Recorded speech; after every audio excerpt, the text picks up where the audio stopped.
مفاد کے لیے جاتے ہیں، فائدے کے لیے جاتے ہیں. لیکن میں آپ کو بتاؤں، امام فخر الدین رازی جنہوں نے تفسیر لکھی قرآن کی، تفسیر کبیر بہت مشہور ہے، آپ اسی سے اندازہ لگائیں کہ کتنے بڑے علامہ رہے ہوں گے.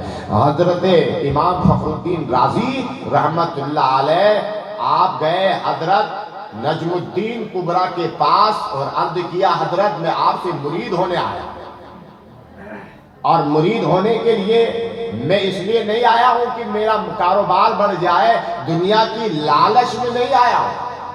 آج ہم اور آپ کسی پیر سے مرید ہونے جاتے ہیں تو آپ سوچتے ہیں بھئی پیر صاحب تعبیذ دے دیں گے، میرا کاروبار چلے گا، میرا یہ فائدہ ہو جائے گا، یہ ہماری غرض رہتی ہے. لیکن ان اللہ والوں کا عالم دیکھیے، آپ نے کہا میں اس لیے مرید ہونے آیا ہوں جب میرا آخری وقت آئے اور ابلیس شیطان میرے ایمان پہ حملہ کرے، میرے ایمان کو لوٹنے کی کوشش کرے، اس وقت آپ آ کر مجھ کو شیطان سے بچا کر میرے ایمان کی حفاظت کر.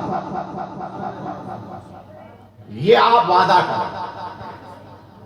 حضرت نجم الدین کبریٰ نے یہ نہیں کہا اے راضی یہ کون سا مجھ سے وعدہ لینے آئے ہو، پتہ نہیں میں کہاں رہوں گا، ذرا دیکھو تو صحیح ان اللہ والوں کا عالم. آپ نے فرمایا انشاءاللہ ضرور تمہاری مدد کروں گا. وقت گزرتا گیا، امام فخر الدین رازی کا آخری وقت آ گیا. اب ابلیس آ گیا.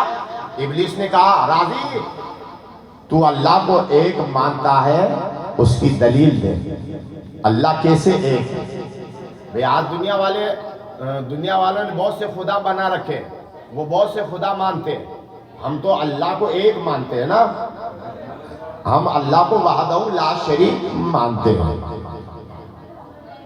آپ سے بھی اگر کوئی پوچھے بھئی اللہ کو ایک ماننے کی دلیل کیا ہے، تو یہ آپ کا معاملہ نہیں ہے. خدا کے ایک ہونے کی دلیل دینا یہ آپ کے بس کی بات نہیں ہے، علماء کا کام ہے. آپ کو تو بس یہ امام رازی نے جو حضرت نجم الدین کبریٰ نے جو بتایا وہ آپ کو وہ دے رہا ہوں کہ آپ جو ہے آپ کو کیا کرنا ہے. اب شیطان آ گیا، آخری وقت ہے. شیطان نے آ کے کہا اللہ کو ایک مانتے ہو، ہاں دلیل دو. آپ نے دلیل دی، اس نے اس دلیل کو توڑ دیا، رد کر دیا. آپ نے دوسری دلیل دی، اس طرح کئی دلیلیں دی، آخری دلیل باقی رہی. اب آپ نے سوچا آخری دلیل اگر اس نے توڑ دی تو پھر میرا کیا ہوگا. آپ نے اپنے پیر کو یاد کیا، حضرت اب وعدہ پورا کرنے کا وقت ہے، اب شیطان میرے ایمان کو لوٹنے کے لیے تیار ہے. ادھر امام راضی یاد کر رہے اپنے پیر کو، اب کتنے ہی دور رہے ہو یہ میں نہیں کہہ سکتا کتنی کوس کی دوری پر تھے. اب جو ہے انہوں نے سن لیا، امام نجم الدین کبریٰ نے دیکھ بھی لیا اور جان بھی لیا.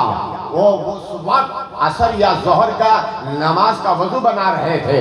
آپ نے وضو کا پانی سیدھے ہاتھ کے چلوں میں لیا اور وہیں سے پانی پھینکا.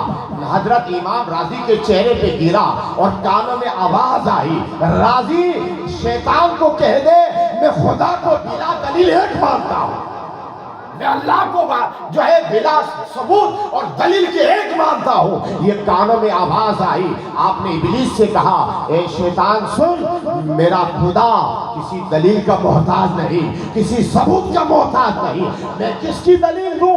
یہ زمین و آسمان اس وقت نہیں تھے جب میرا خدا تھا، وہ ہمیشہ سے ہمیشہ رہے گا. میں اپنے رب کو خدا کو بلا دلیل ایک مانتا ہوں. شیطان پیچھے ہٹ گیا.